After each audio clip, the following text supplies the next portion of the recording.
Hello everyone, did you start preparing for your subjective exam? जो candidates in vacancies को लेके serious हैं, उन्हें पता है कि कितनी बड़ी अपॉर्चुनिटी है और वो स्टार्ट भी कर चुके हैं। कोई सेल्फ स्टडी कर रहा है, कोई सब्जेक्टिव नोट्स लेके पढ़ रहा है, किसी ने आंसर राइटिंग कोर्स ज्वाइन किया हुआ है। हर कोई कोशिश कर रहा है कि इस एग्जाम को क्रैक किया जा सके। अगर आपने अभी भी स्टार्ट नहीं किया है तो कोई बात नहीं, we have a 42 days plan to cover your syllabus. थोड़ा पेशेंस रखिए, वीडियो को एंड तक देखिए, I am sure it will help you. इस एग्जाम को क्रैक करने के लिए आपके पास एक स्टडी प्लान होना बहुत जरूरी है। आप ये मान के चलिए कि आज 4 जुलाई के बाद आपके पास रफली 43 days बचते हैं 16 अगस्त से पहले अपना सिलेबस कवर करने के लिए। 17 को आपका एग्जाम है तो 17 को आप नहीं पढ़ेंगे, 16 को भी आप नहीं पढ़ेंगे। ये दिन आपका ट्रैवलिंग में जाएगा, तो 15 अगस्त तक आपके पास सही टाइम है सिलेबस को कवर करने का। और 16 अगस्त तक सिलेबस को मीट आउट करने के लिए आपको हर रोज 5 से 6 घंटे अनइंटरप्टेड स्टडी करनी पड़ेगी। इसका मतलब ये है कि कोई भी दिन आप बिना पढ़े स्किप नहीं कर सकते। If you are into jobs, आप अपने वर्क प्लेस पे टाइम निकालने की कोशिश करें। काम के साथ कॉम्प्रोमाइज करने के लिए नहीं कह रही हूँ, लेकिन जो टाइम आप यहाँ वहाँ बैठकर बातें करने में लगाते हैं उसे कट डाउन करने की कोशिश कीजिए। हमें कुछ वर्किंग मदर्स के मेल्स भी आते हैं कि हम इतना सारा सिलेबस कवर नहीं कर सकते, आप इंपॉर्टेंट क्वेश्चंस बता दो हमें। अगर आप एक मदर हैं, न्यूबॉर्न बेबीज हैं, घर में छोटे बच्चे हैं, तो आप उनके सोने के बाद पढ़ें, वीडियो लेक्चर्स को देखें, ऑडियो लेक्चर्स सुने, अपनी फैमिली से सपोर्ट करने के लिए कहिए, क्योंकि इस एग्जाम में कोई भी एक्सक्यूज काम नहीं करेगा। आप अपने अच्छे फ्यूचर को एंटिसिपेट कीजिए, मैनिफेस्टेशन कीजिए, प्रोक्लेमेशन कीजिए। इससे आपको पॉजिटिव एनर्जी मिलेगी और आपको बूस्ट मिलेगा अपनी प्रेपरेशन को स्पीड अप करने के लिए। तो आज के वीडियो में हम स्टडी प्लान की बात करेंगे, जिसको हमने 3 फेजेस में डिवाइड किया है, और ये तीनों फेज आपको 5 जुलाई से लेके 15 अगस्त तक कवर करने हैं, यानी कि 42 डेज। फेज 1 है फाउंडेशन एंड कवरेज। कम से कम you need to get through your complete syllabus. At least once आपको ये करना पड़ेगा कि आप सारा सिलेबस एक बार जरूर पढ़ें। एचपीएससी को इंपॉर्टेंट टेक्स्ट की लिस्ट नहीं देने वाली है, तो आपको एक बार सारा सिलेबस जो है वो कवर करना पड़ेगा, ईच एंड एवरी टेक्स्ट। तो इसको करने के 2 तरीके हैं। अगर आपने टेक्स्ट को नहीं पढ़ रखा है तो फिर आप विकिपीडिया के थ्रू हाइपर लिंक्स पे क्लिक करके उस सारे टेक्स्ट के इंपॉर्टेंट जो फैक्ट्स हैं उनको समझ सकते हैं, याद कर सकते हैं। अगर आपको विकिपीडिया पे ट्रस्ट नहीं है तो आप कोई और ऑनलाइन प्लेटफॉर्म्स यूज कर सकते हैं, जिससे आपकी नॉलेज और इन्फॉर्मेशन दोनों बढ़े। जितनी आपके पास इन्फॉर्मेशन ज्यादा होगी, जितनी नॉलेज होगी क्वेश्चंस को समझने की, टेक्स्ट की अंडरस्टैंडिंग होगी, उतना आप अच्छा लिख पाएंगे।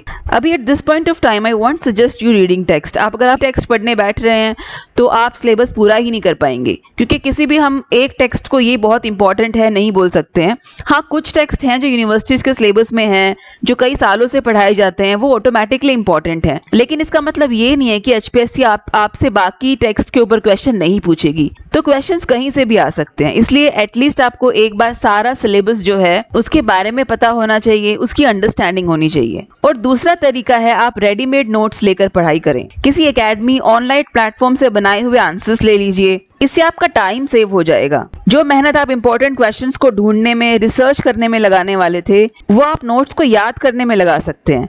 लेकिन नोट्स लेने से पहले make sure to check the quality. Summaries या पॉइंट्स या विकिपीडिया का डेटा आपको हेल्प नहीं करेगा, तो वो आपको नहीं खरीदना है, क्योंकि ऐसे स्कैटर्ड इन्फॉर्मेशन से आप क्या करेंगे, आप आंसर नहीं बना पाएंगे। इस एग्जाम को क्लियर करने के लिए आपको वेल स्ट्रक्चर्ड आंसर्स लिखने की जरूरत है, आपको उसी से मार्क्स मिलेंगे। तो सिर्फ इन्फॉर्मेशन इकट्ठा करना काफी नहीं है, आपको अरेंज्ड इन्फॉर्मेशन चाहिए, वेल स्ट्रक्चर्ड इन्फॉर्मेशन चाहिए, आंसर फॉर्म्स में इन्फॉर्मेशन चाहिए, ना कि समरीज। आप चाहें तो ये नोट्स डिस्क्रिप्शन बॉक्स से डाउनलोड कर सकते हैं। आप डेमो नोट्स के लिए हमें मेल कर सकते हैं। एचपीएससी का जो प्रिस्क्राइब्ड सिलेबस है उसके अकॉर्डिंग इन नोट्स को हमने बनाया है। आंसर की जो लेंथ है वो 250 वर्ड टू 300 वर्ड है। कुछ आंसर्स बड़े हैं जो 400 वर्ड 500 वर्ड्स तक भी गए हुए हैं।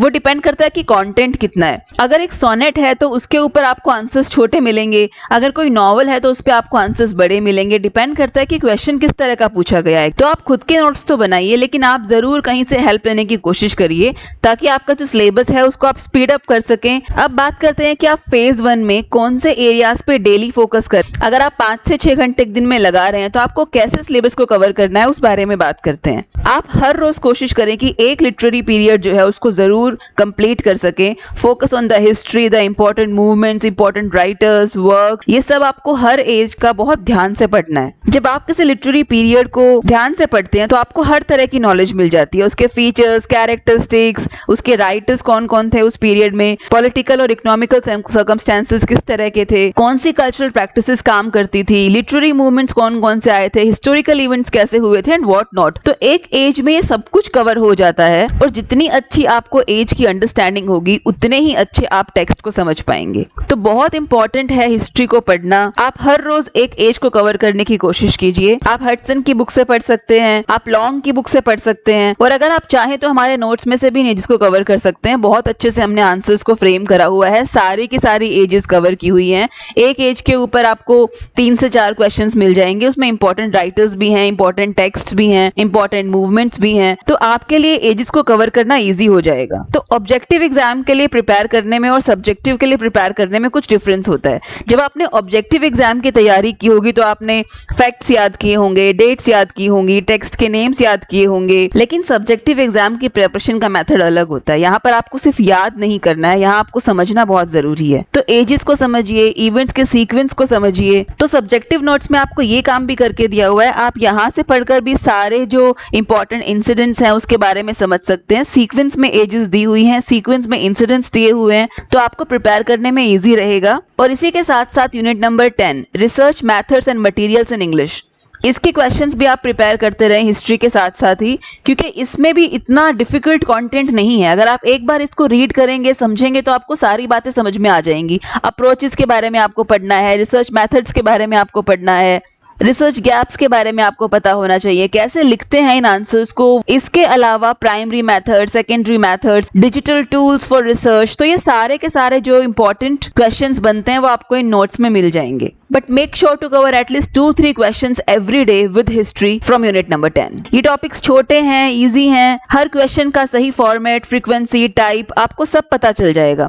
अगर आप इंपॉर्टेंट क्वेश्चंस आइडेंटिफाई कर पाते हैं तो आपके लिए इन यूनिट्स को करना और भी आसान हो जाएगा। अगर आपको कोई आइडिया नहीं कि कैसे क्वेश्चंस बनते हैं तो भी इन नोट्स को पढ़ के आपकी प्रॉब्लम दूर हो सकती है। इन नोट्स में जनरली हमने वही क्वेश्चंस फ्रेम करे हैं जो एचपीएससी के एग्जाम पॉइंट ऑफ व्यू से इंपॉर्टेंट हैं। तो अगर आप सारे क्वेश्चंस कवर ना भी कर पाए तो एटलीस्ट हर टेक्स्ट का जो फर्स्ट क्वेश्चन इन नोट्स में है वो जरूर आप करके जाएं। सबसे इंपॉर्टेंट क्वेश्चन नंबर 1 ही है। बाकी क्वेश्चंस जो है वो टेक्स्ट की अंडरस्टैंडिंग के लिए हैं, इंपॉर्टेंट वो भी हैं, लेकिन अगर आपको लगता है कि टाइम कम है आपके पास और आप सब कुछ कवर नहीं कर सकते तो आप एटलीस्ट क्वेश्चन नंबर 1 जरूर कवर करें। तो हिस्ट्री के साथ साथ एटलीस्ट एक यूनिट जो है वो आप और कवर करते रहिए। एक थियोरी और एक मूवमेंट भी आप रोज कवर कर सकते हैं, क्योंकि मूवमेंट्स काफी हैं हिस्ट्री ऑफ इंग्लिश लिटरेचर में, जैसे symbolism, absurdism, imagism, angry young man, kitchen sink drama.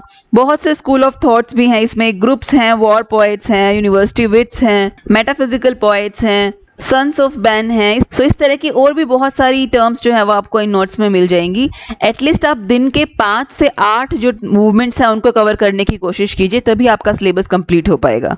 Theories को पढ़िए, इंपॉर्टेंट थियरिस्ट्स को पढ़िए, उनके कॉन्सेप्ट्स, उनकी की टर्म्स, ये रोज पढ़ने वाले टॉपिक्स हैं। जैसे स्ट्रक्चरलिज्म आपने एक टॉपिक उठाया, उसकी डेफिनेशन क्या है, की थियरिस्ट कौन से हैं, इंपॉर्टेंट कॉन्सेप्ट्स कौन कौन से हैं, पॉपुलर एसेज कौन से लिखे गए हैं, how can it be applicable on literature, ये सब आपके माइंड में एकदम क्लियर होना चाहिए इस एग्जाम को लिखने के लिए। तो इतने टॉपिक तो आपको हर रोज कवर करने पड़ेंगे। अब बात करते हैं फेज 2 की। फेज 2 में आपके पास लगभग 18 दिन बचेंगे। इन 18 दिनों में आप आंसर राइटिंग की प्रैक्टिस कीजिए। इस टाइम तक आपको मैक्सिमम सिलेबस पता होगा, टॉपिक्स आते होंगे, उनकी नॉलेज हो जाएगी, तो अब आप उनको लिख कर देखिए। अगर आपको बिल्कुल भी राइटिंग की हैबिट नहीं है तो आपका हाथ दुखेगा एग्जाम के टाइम। जितना आप लिखेंगे उतनी आपकी स्पीड इंक्रीज होगी। अगर आपको लगता है कि अभी सारा टाइम जो है वो रीडिंग में लगा दें और डायरेक्ट एग्जाम्स में आंसर लिखने बैठे तो ये बहुत बड़ी मिस्टेक करने वाले हैं आप, क्योंकि आंसर राइटिंग प्रैक्टिस के लिए आपका थॉट प्रोसेस भी एक्टिव होना चाहिए।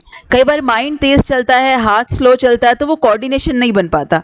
इसलिए आपका थॉट प्रोसेस और आपका राइटिंग स्पीड ये मैच करना बहुत जरूरी है। अगर आप सीधा एग्जाम में लिखने बैठेंगे तो आप स्पेलिंग्स में कंफ्यूज हो सकते हैं, आप टेक्स्ट के नेम्स में कंफ्यूज हो सकते हैं, सेंटेंस फॉर्मेशन में कंफ्यूज हो सकते हैं। तो अपने हाथों की मेमोरी बनाइए, मोटर स्किल्स को डेवलप कीजिए, 1 आवर की सिटिंग कीजिए। Start with writing 5 answers, then start with 10 and then move on to 15 questions. Try to write them in 3 hours. और फिर आता है फेज 3। फेज 3 में आपके पास लगभग 5 दिन होंगे। इन 5 दिनों में आपको सारे टॉपिक्स को रिवाइज करना है। मतलब एग्जाम से पहले के जो 5 दिन हैं वही आपका फेज 3 है। उसमें आप कुछ नया पढ़ने मत बैठिए।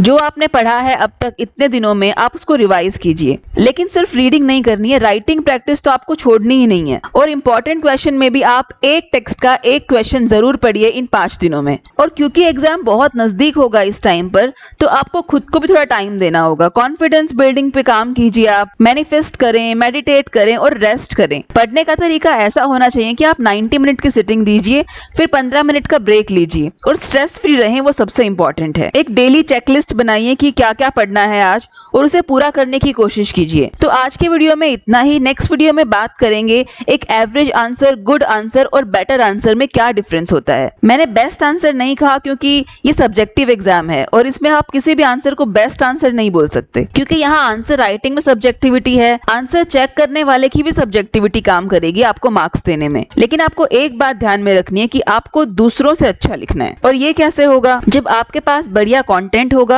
जब आपकी स्पीड सही रहेगी और आपके जो आइडियाज हैं वो वेल अरेंज्ड रहेंगे, कटिंग्स कम होंगी और हैंडराइटिंग अच्छी रहेगी। आगे भी हम बात करते रहेंगे इसके बारे में कि एक अच्छा आंसर क्या होता है, उसे हम कैसे फ्रेम करते हैं। कुछ स्टूडेंट्स ने हमें अपने नोट्स भेजे हैं आंसर्स लिखकर इवैल्यूएशन के लिए। मैं आपको वो उनके आंसर्स दिखा के थोड़ा सा समझाने की कोशिश करूंगी कि बेटर आंसर कौन सा है, पुअर आंसर कौन सा है। तो इसके बारे में भी बात करेंगे। लेकिन तब तक के लिए stay motivated, study hard and see you soon.